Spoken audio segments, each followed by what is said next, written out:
जंगल के पास बसे एक छोटे से गांव मीठापुर में 3 दोस्त मोती, रघु और नंदू रहते थे, जो अपनी गरीबी और बेरोजगारी से बहुत दुखी हो गए थे। दोस्तों, इस साल भी अपनी हालत खराब है। खेत में कुछ उपज नहीं हो रही और जो थोड़ा बहुत पैसा बचा था वो भी कर्ज चुकाने में चला गया। मेरे घर की हालत तो और भी खराब है भाई। 2 दिन से घर में रोटी तक नहीं बनी। बहन को स्कूल से निकालना पड़ा और माँ की दवाई के पैसे भी नहीं हैं। हाँ भाई, मेरे घर में भी खाने के लिए कुछ नहीं बचा है। रोज रोज माँ और बाबूजी का मायूस चेहरा देखना मुश्किल हो रहा है। लेकिन करें तो क्या करें भाई, गांव में कोई काम नहीं है, ना नौकरी है ना कोई सहारा। लगता है अब हमें शहर जाना ही पड़ेगा। यहाँ रहकर तो कुछ बदलेगा नहीं। हाँ नंदू, तुम सही कह रहे हो। चलो हम कल सुबह ही शहर के लिए निकल पड़ते हैं। शायद भगवान हमारी मदद करे। हाँ तो ठीक है, कल सुबह मिलते हैं। अगले दिन वो तीनों मित्र अपनी अपनी खाने की पोटली लिए उसी जगह पर मिलते हैं। देखो भाई, सफर काफी लंबा होने वाला है, इसलिए इस यात्रा में आराम का कोई सवाल नहीं है। हमें पूरा रास्ता पैदल ही तय करना होगा। इतना कहकर वो तीनों दोस्त यात्रा के लिए पैदल ही निकल पड़ते हैं। रास्ते में जहाँ उन्हें भूख लगती, वे बैठकर अपनी पोटली से खाना निकालकर खा लेते। प्यास लगती तो वो कहीं नदी सरोवर ढूंढकर उसका पानी पी लेते, और जब थकान लगती तो वह कहीं भी बैठकर विश्राम कर लेते। कई दिन बीत गए थे और अब उनकी पोटलियां खाली हो चुकी थीं। एक शाम तीनों थके हारे जंगल में एक घने पेड़ के नीचे पहुंचे। अरे भाई, अब तो मेरे पैरों में जान ही नहीं बची है। भूख से हालत खराब हो रही है। हाँ मित्र, अब हमारे पास भोजन भी समाप्त हो गया है और अब थकान भी लगने लगी है। तो ठीक है मित्र, काफी अंधेरा भी हो गया है। आज की रात यहीं गुजार लेते हैं, सुबह कुछ न कुछ सोचेंगे। फिर वो तीनों मित्र उस पेड़ के नीचे लेट जाते हैं और जल्द ही खर्राटे लेने लगते हैं। आधी रात में भूख के कारण तीनों की नींद खुल जाती है। हे भगवान, मुझसे अब और भूख बर्दाश्त नहीं हो रही। ऐसे तो मेरी जान निकल जाएगी। हाँ मित्र, भूख तो मुझे भी बहुत तेज लग रही है, परंतु इतनी रात को भोजन मिलेगा कहाँ? रघु, तुम तो हम सब में सबसे बुद्धिमान हो भाई। अब तुम ही बताओ कि हमें क्या करना चाहिए, वरना भूख के मारे तो मेरे प्राण ही निकल जाएंगे। सब लोग एक बार अपनी अपनी पोटली टटोल कर देखो, शायद कुछ न कुछ तो बचा ही होगा। फिर वो तीनों अपनी अपनी पोटली टटोलने लगते हैं। भाइयों, मेरे पास तो केवल 1 मुट्ठी चावल ही बचा है। मेरे पास भी लगभग आधी मुट्ठी के बराबर चीनी बची है। अरे वाह, फिर तो बन गई बात, क्योंकि मेरे पास भी डब्बे में थोड़ा दूध बचा हुआ है। हम लोग इनसे 1 कटोरी खीर बना सकते हैं। हाँ भाई, सही कहा। चलो जल्दी बनाते हैं। फिर उन तीनों ने जंगल से सूखी लकड़ियां बटोरकर आग जलाई और एक चूल्हा बनाकर उस पर हांडी चढ़ा दी और खीर पकाने लगे। आहा, कितनी अच्छी खुशबू आ रही है।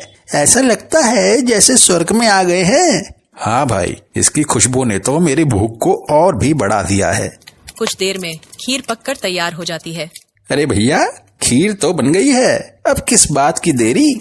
चलो जल्दी से हांडी को नीचे उतारते हैं और खीर को बराबर 3 हिस्सों में बांटते हैं। मित्र, खीर तो बहुत कम है। इतनी कम खीर से तो हम तीनों में से किसी एक का पेट ही भर सकता है। उचित यही होगा कि इस खीर को हम तीनों में से कोई एक ही खा ले। हाँ, ये उपाय भी ठीक है।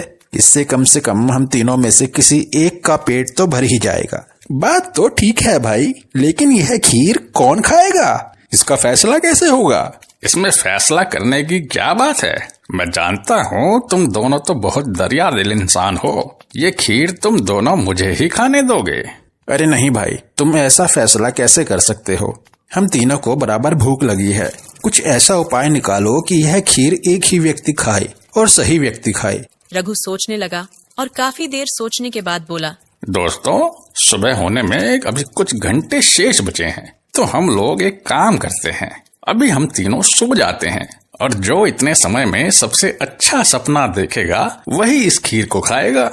इस बात पर तीनों सहमत हो गए और लेट गए।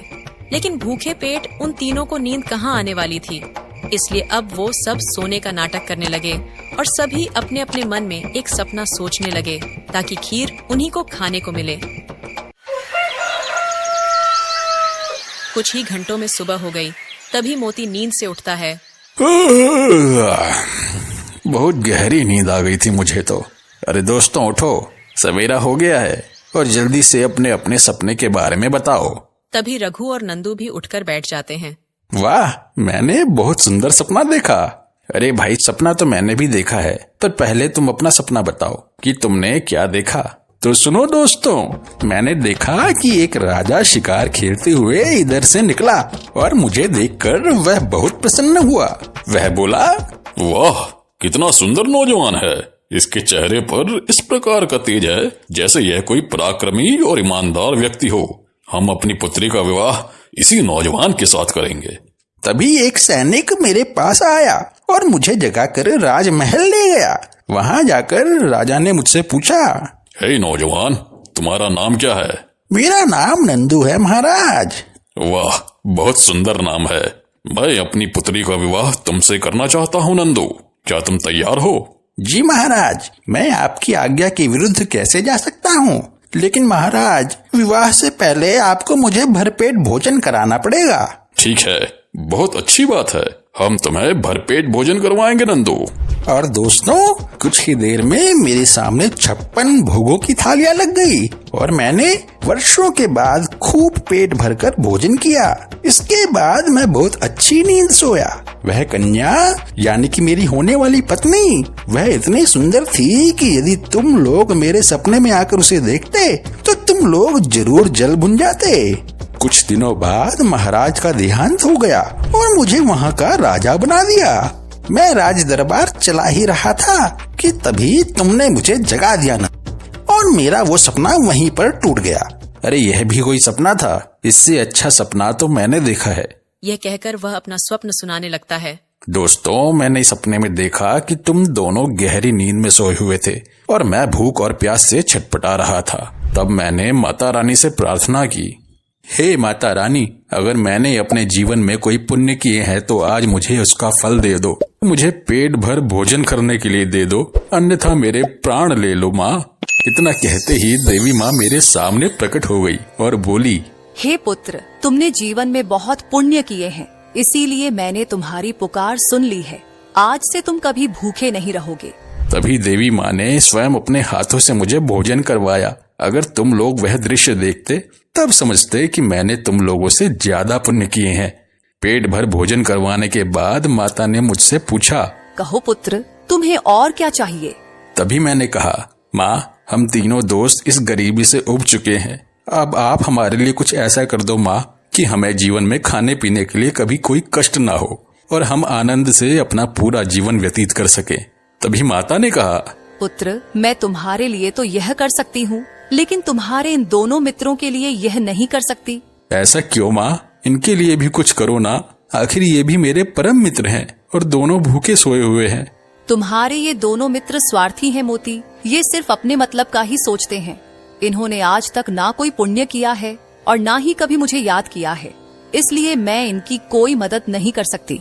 बेटा, तुम्हें सुखी जीवन व्यतीत करने के लिए अभी से इन दोनों का साथ छोड़ना होगा। जैसी आपकी आज्ञा माँ, मैं इनका साथ छोड़ने के लिए तैयार हूँ। आप मेरा जीवन सुखमय बना दो। क्या तूने माँ से ऐसा कहा कि तू हमारा साथ छोड़ देगा? तू हमारी दोस्ती को भूल गया?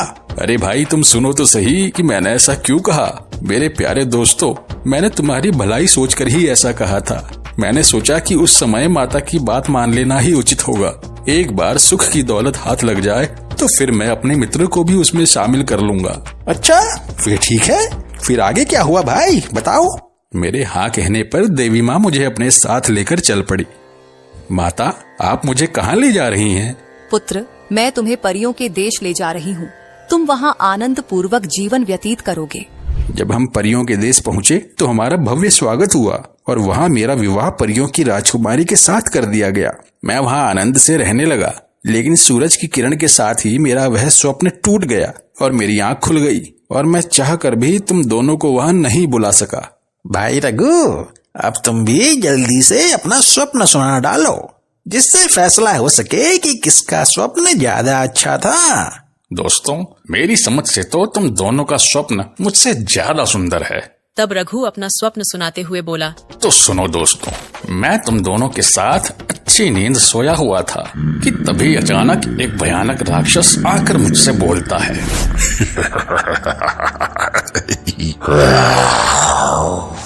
मूर्ख इंसान, उठ। उस भूत को देखकर मेरा रोम रोम कांप उठा। आप कौन हैं और मुझसे क्या चाहते हैं? मैं काल दैत्य हूँ और मैं उन लोगों का शिकार करता हूँ जो यहाँ भूखे पेट सोते हैं। जैसा कि आज तुम भूखे पेट सो रहे हो, मैं आज तुम्हारा शिकार करूँगा। मेरा ही शिकार क्यों महाराज? मेरे ये दोनों मित्र भी तो भूखे ही सो रहे हैं। आप इनका शिकार क्यों नहीं करते? अरे मूर्ख, तेरे ये दोनों मित्र बहुत चालाक और धूर्त हैं। इन्होंने सपने में ही अपना अपना भोजन कर लिया है, इसलिए अब मैं तुझे ही खाऊंगा। मुझे माफ कर दीजिए महाराज, मैं आपसे वादा करता हूँ आज के बाद मैं कभी भूखे पेट नहीं सोऊंगा। ऐसा नहीं हो सकता लड़के, मैं तेरी तरह मूर्ख नहीं हूँ जो तुझे जिंदा छोड़कर खुद भूखा रह जाऊं और मेरे महाराज मुझे भूखा पाकर मेरा ही शिकार कर दें। चल, अब तू मरने के लिए तैयार हो जा। दोस्तों, मैं उस भूत के सामने बहुत रोया, गिड़गिड़ाया, लेकिन उस भूत को मुझ पर दया नहीं आई।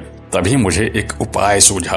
अब तो जान बचाने का सिर्फ एक ही तरीका है कि मैं जल्द से जल्द कुछ खा लूं, तब शायद ये राक्षस मुझे छोड़कर भाग जाए। लेकिन खाऊं तो क्या खाऊं?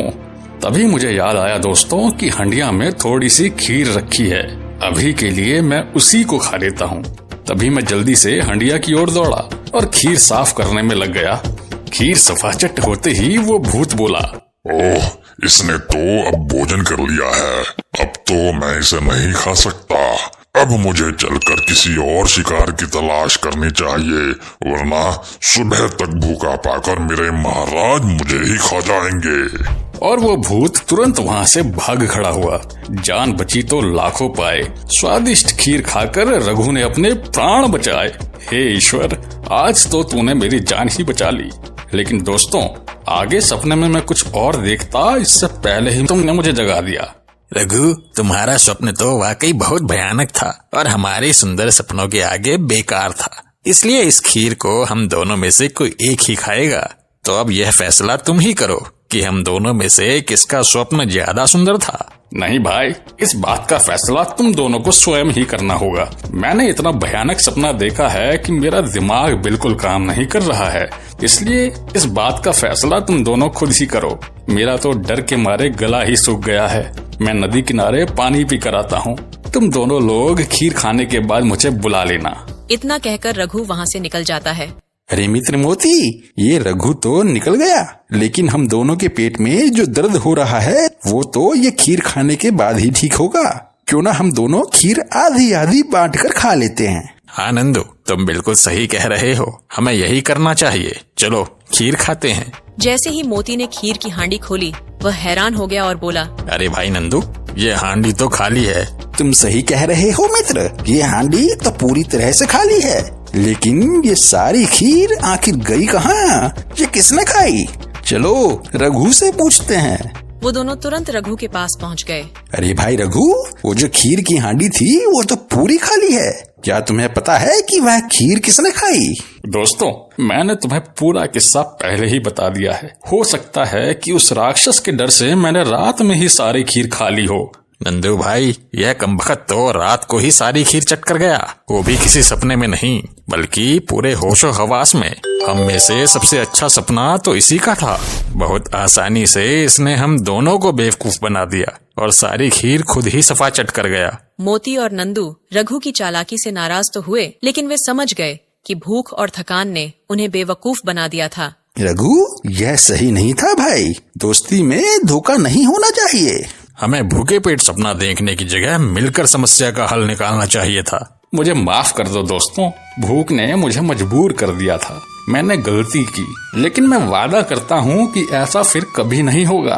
तीनों दोस्तों ने एक दूसरे को माफ किया और तय किया कि अब वे एकता और ईमानदारी से हर मुश्किल का सामना करेंगे। अगले दिन वे शहर पहुँचने के लिए फिर से निकल पड़े। इस बार उन्होंने साथ मिलकर काम ढूंढने का निश्चय किया ताकि उनकी गरीबी हमेशा के लिए खत्म हो सके। दोस्तों, कहानी अच्छी लगी तो लाइक जरूर करें और ऐसी ही मजेदार कहानियों के लिए इस चैनल को सब्सक्राइब करना बिल्कुल न भूलें। तो मिलते हैं एक और अनोखी कहानी में। तब तक स्वस्थ रहें, मुस्कुराते रहें।